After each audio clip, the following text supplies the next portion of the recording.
Welcome back to Days. Aaron Green's unexpected return to Salem has sent shockwaves through the tight-knit community, with his presence stirring up uncomfortable questions and unresolved tensions that many hoped would remain buried.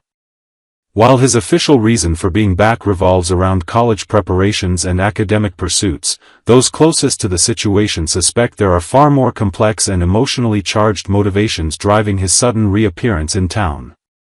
The young man's behavior has been increasingly erratic and mysterious since his arrival, particularly when it comes to his interactions with certain residents who share complicated histories with him.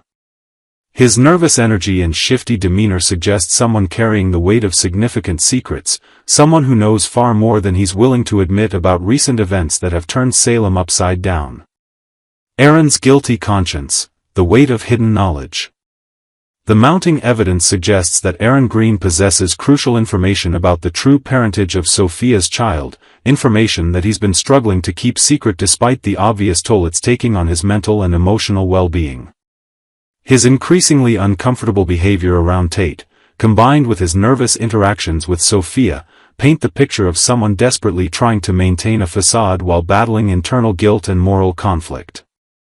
Friends and acquaintances have noted Aaron's tendency to become visibly agitated whenever conversations turn to topics involving babies, parentage, or family relationships, suggesting that these subjects hit particularly close to home for reasons he's not ready to share. His body language and facial expressions betray someone carrying the burden of significant knowledge, someone who understands the full implications of secrets that others are still trying to uncover. The mysterious date that Aaron and Sophia shared continues to be a source of speculation and concern, particularly given the timing and the secretive nature of their interaction.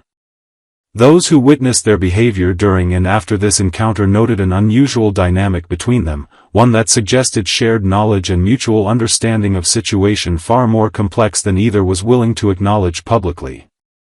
The physical evidence, resemblance that can't be ignored. One of the most compelling pieces of circumstantial evidence pointing toward Aaron's involvement in this increasingly complex situation is the undeniable physical resemblance between him and Sophia's child.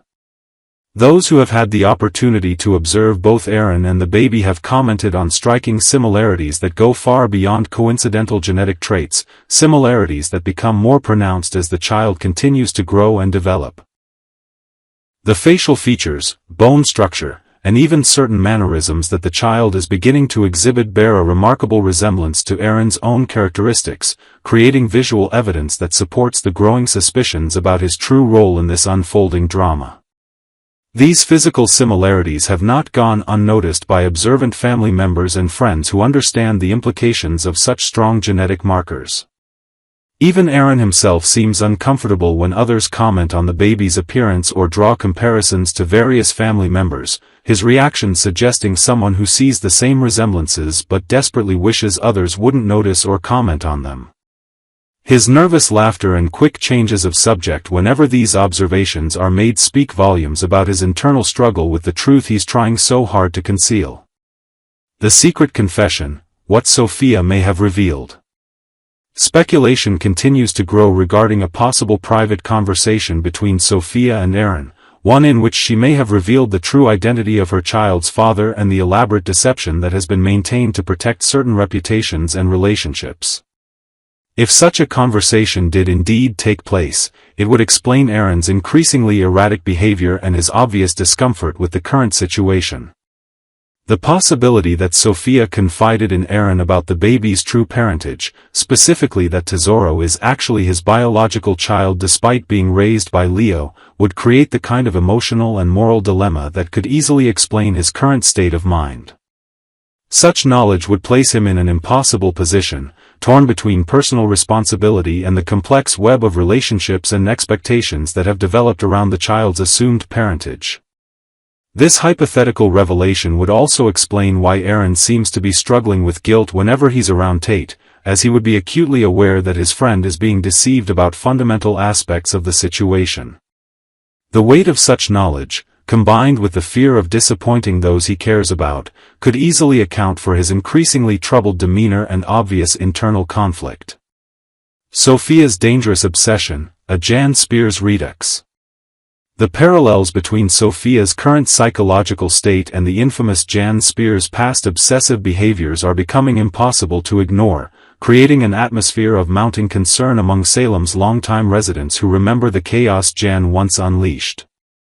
Sophia's fixation on Tate has evolved from what initially appeared to be innocent romantic interest into something far more troubling and potentially dangerous for everyone involved. Her relentless pursuit and inability to accept rejection mirror the classic warning signs that many in Salem have witnessed before, triggering painful memories of past tragedies that resulted from similar unchecked obsessions.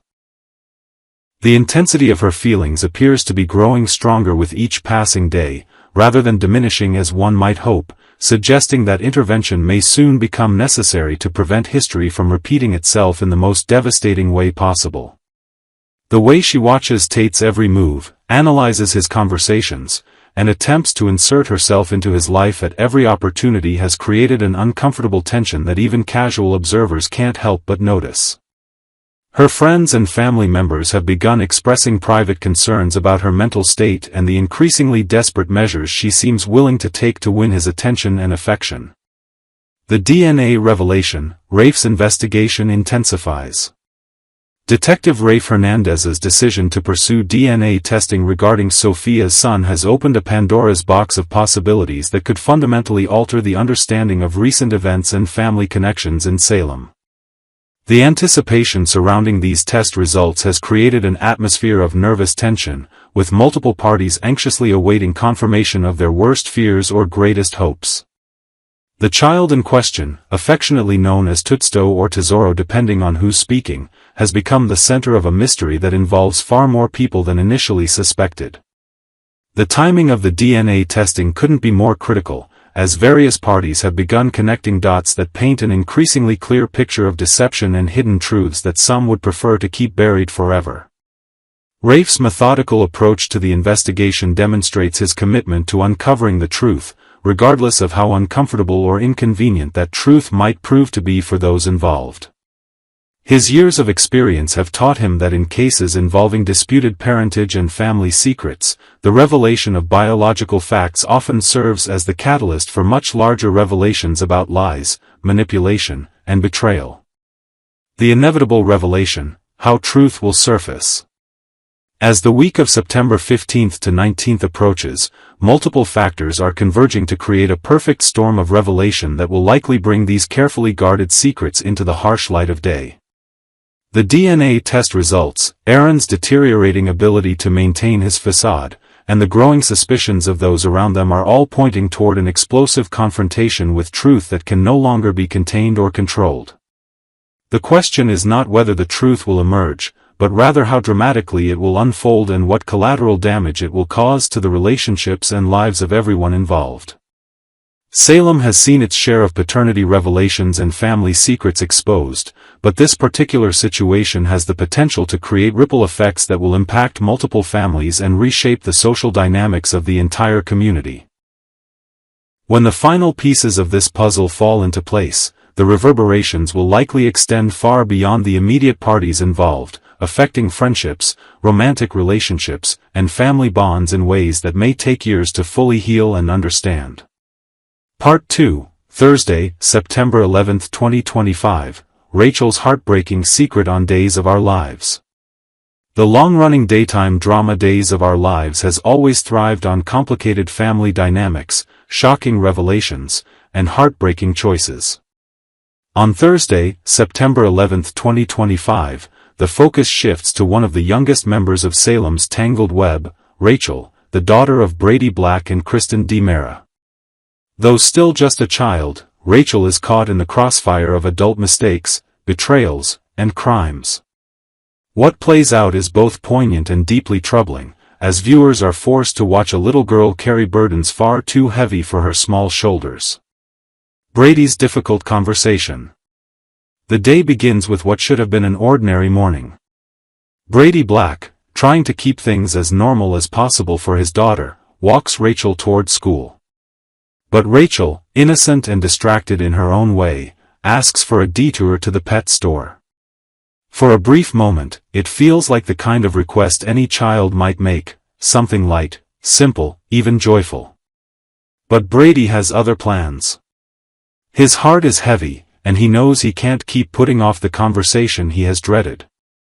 Instead of buying goldfish or puppies, he steers their path toward a more public space. There, with people bustling around, he tries to soften the blow of the devastating truth he must share.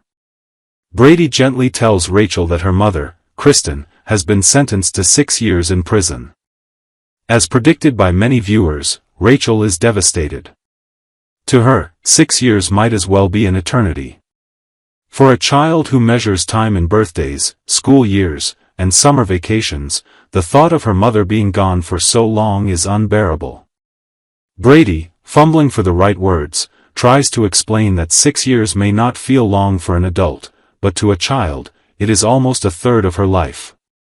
In trying to put it into perspective, he only deepens her despair. The reality settles over Rachel like a heavy storm cloud. She can't be my mom for a while.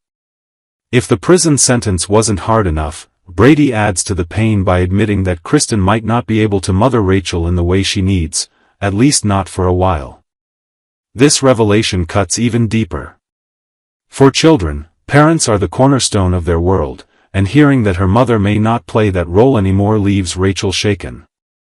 Brady, desperate to comfort his daughter, tries the simplest of gestures. He offers her a sugary treat, hoping that sweetness can mask the bitterness of the truth. But Rachel, doing her best to hold back her tears, refuses. She insists she just wants to go to school, to see her friends, maybe even Thomas. Anything to escape the weight pressing down on her little heart. Brady hugs her tightly, calling her brave. But the hug doesn't erase her sadness. As they head back, viewers can see the struggle in Rachel's eyes, the desperate attempt to hold herself together while her childhood slips further away with every step. Rachel's secret. But Rachel doesn't go to school. Instead, she drifts toward the park, carrying with her the kind of secret no child should bear. There, sitting on a bench, she sees Holly. Holly, slightly older and already aware of how cruel life in Salem can be, notices Rachel's sorrow immediately. When Holly approaches, Rachel confesses the truth: she isn't going to school. Instead, she plans to run away. The words tumble out of her with the urgency of someone drowning. "My mom is in jail," she says through tears, "and it's all my fault." What follows is perhaps the most heartbreaking moment of the day. Rachel explains how it all began, not with her, but with her grandmother. She recalls being caught up in the dangerous decision to help kidnap Ava. That one terrible choice spiraled out of control, causing EJ to argue with Kristen. From Rachel's perspective, it all started with her. She believes she set off the chain of events that landed her mother behind bars. Holly's gentle wisdom. Holly, though still a child herself, shows surprising wisdom and compassion. She listens without judgment, letting Rachel pour out her pain. Then, softly and kindly, she explains what adults in Rachel's life have failed to say clearly: this isn't your fault. Holly reminds Rachel that the kidnapping, the arguments, and the prison sentence were all adult decisions, decisions made by people who should have known better. Rachel was caught in the middle, manipulated by forces too powerful for her to resist. No matter how much Rachel blames herself, the truth is simple: she is not responsible for her mother's crimes. Still, Rachel isn't convinced. The guilt has already taken root in her heart. Even as Holly leads her back toward school, Rachel looks uncertain. Her head hangs low, her steps are hesitant. She may have heard Holly's words, but inside, she still believes the weight of the DiMera family's sins rests on her tiny shoulders. A child in crisis. The scene between Rachel and Holly is one of the most poignant reminders of the cost of Salem's endless cycle of deception and betrayal. Adults make reckless choices, chase power, and wage bitter rivalries, but it is the children who suffer most. For Rachel, the pain isn't just about losing her mother. It's about losing her sense of security, her childhood innocence, and her belief that the world is fair. Instead, She has been thrust into a place where she feels responsible for crimes she didn't commit, carrying guilt far beyond her years. Brady's attempt to shield her from the truth has failed. Holly's comforting words, while kind, may not be enough to undo the damage. What happens next for Rachel will depend on whether the adults in her life can finally put aside their battles and give her the stability she desperately needs. Looking ahead. As the episode closes, viewers are left with a troubling question: how long can Rachel keep this secret? How long will she carry the belief that she destroyed her own family? And if she does not open up to the right person, someone who can truly help her, will the burden break her spirit? For longtime Days of Our Lives fans, Rachel's plight feels all too familiar. Salem has seen generations of children caught in the crossfire of parental mistakes. From Sammy Brady to Abigail Devereaux to Sierra Brady, the cycle repeats itself again and again. Now, it's Rachel's turn, and the future looks uncertain. One thing is clear: in the coming days, Rachel's secret will shape not only her own path but the choices of those around her. Will Brady step up as the father she needs? Will Kristen find a way to mother her from prison? Or will Rachel's guilt push her toward even darker decisions?